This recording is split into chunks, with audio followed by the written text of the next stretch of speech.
call the member for Werriwa. Thanks, Deputy Speaker. I've spoken at other times in this place about the critical need for Australia to have a skilled and job-ready workforce. Unfortunately, the failure of successive coalition governments has meant that many geographical areas around our nation have critical workforce shortages. Further, there are any number of workforce specialty areas where there are severe shortages, regardless of your postcode or where you live. Key to addressing workforce shortages is training and education. This can often commence at high school, but also occurs at TAFE, university and through approved course providers. A key aspect of meeting Australia's workforce needs is free TAFE courses. Excuse me. Along with the states, the Albanese Labor government has partnered to deliver more than $1.5 billion worth of funding for 500,000 fee-free TAFE and VET places across Australia from the period 2023 to 2026. This is a marvellous program and one that I am delighted to support. I've seen firsthand in the electorate of Werriwa the life-changing and positive effects that fee-free TAFE program is having, and it really can be a game changer and opens opportunities to my constituents that they would never been able to achieve. Complementing the fee-free TAFE program is also the government's delivery of a reduction in 20% into students' HECS debts. Hundreds of thousands of Australians have already received that SMS message from the Australian Tax Office, and millions of Australians will continue to receive it over the coming weeks, advising them that their debt has been slashed by 20%. I'm sure that's a welcome early Christmas present for everyone.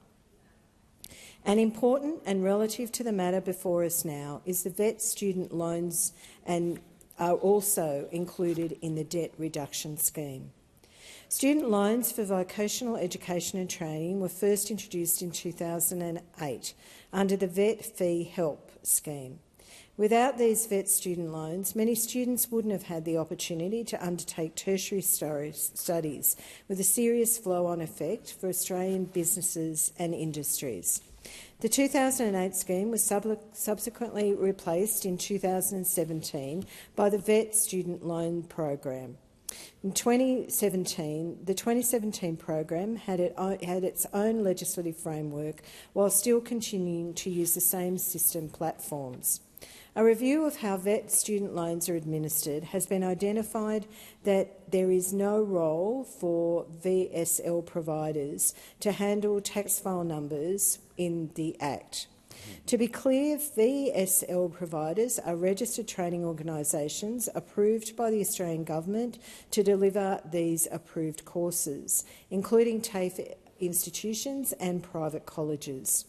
This bill seeks to address this issue to ensure there is certainty for both students and those providers. Tax file number information is essential for the administration of the VSL program because the provision of the TFN enables accurate tracking and repayments of these VET student loans, particularly when the student's income reaches the repayment threshold. The bill before us will result in stronger alignment between the relevant IT systems and the legislation. This bill, Deputy Speaker, will retrospectively authorise VET student loan providers handling the student's tax file number for administrating the VET student loans program. This also includes retrospective authorisation of approval of the VSL providers' historical activities that involved requiring or requesting, collecting, recording, storing, using and disclosing students' TFNs for the purposes of facilitating the administration of a student's loan application for a VET student loan or the loan itself. Finally, the bill will also provide certainty to providers and government officers that their past handling of students' TFNs for administration of the VET student loan program from the 1st of January 2017 to the 30th of September 2025 was indeed lawful.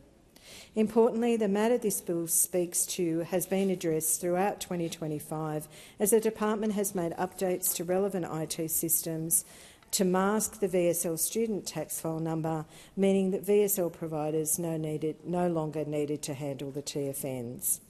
Thankfully, I note there has been no VSL student complaints as a result of past practices. I note that as a result of this bill, there will be no change to the way that students apply for these loans, and they will still continue to use the electronic Commonwealth Assistance Form. I commend the Minister for bringing this matter before us for debate. Providers and relevant government officers need certainty that they were acting lawfully at the time in the way that they handled students' tax file numbers. Similarly, students deserve equal certainty that their sensitive information is handled appropriately and according to the law. Australia, under the Albanese Labor government, has a VET program which will be the envy of the rest of the world, and this bill will ensure it remains that way. I commend the bill to the House.